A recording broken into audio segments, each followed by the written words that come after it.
Our home park, Six Flags Great Adventure, will be celebrating its 50th anniversary next season. In the last few weeks, there have been a lot of rumors and speculation on what Six Flags Great Adventure could be adding to their park next year. In the last week or so, Great Adventure has been dropping a bunch of teasers on social media to hype up the big announcement. These include a few markings found in the Metropolis section of the park in front of Cyborg and the current picnic pavilion. And the most recent teaser was a post of the front entrance that is captioned, "Something is missing." Originally rumored to be a giga in the back of the park, it looks like Salim pulled the plug on that and has pivoted to what we believe will be Great Adventure's biggest investment since El Toro in 2006. A brand new Intamin multi-launch coaster that will go across the new entrance of Great Adventure.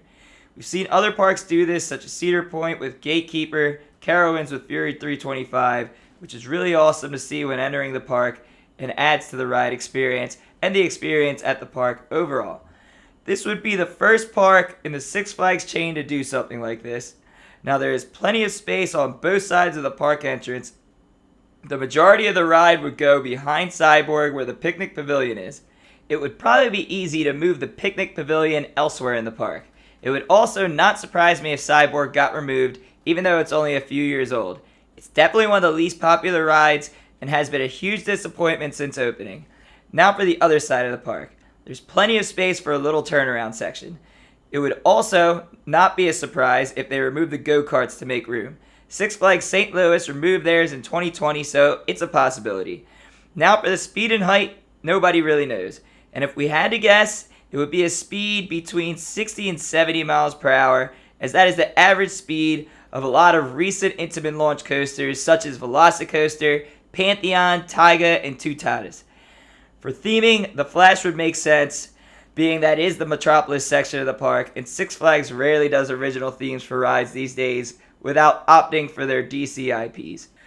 Last week, news also dropped that during a conference call for Six Flags Q2 earnings that Six Flags plan to invest in between $200 to $220 million just next year in 2024 alone. This was according to Gary Mick, who is the Six Flags Chief Financial Officer. Salim Basul, who is the CEO, then went on to state that for teens and thrill seekers, we have plenty of marketing capital for 2024 and 2025, supported by our biggest investment in new rides and attraction in many years. Salim then went on to state they are retiring rides with high maintenance and they are going to replace them with very exciting, thrilling new rides.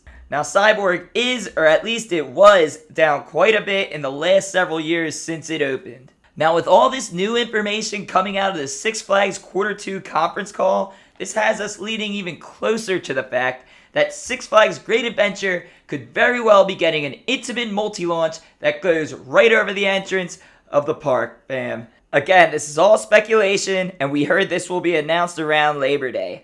Let us know what you think in the comments below that Great Adventure could be getting next year. Do you agree with us? Is it going to be an Intamin multi-launch? We hope so. Until next time, fam, like, comment, subscribe. Again, let us know what you think in the comments below. And until next time, peace.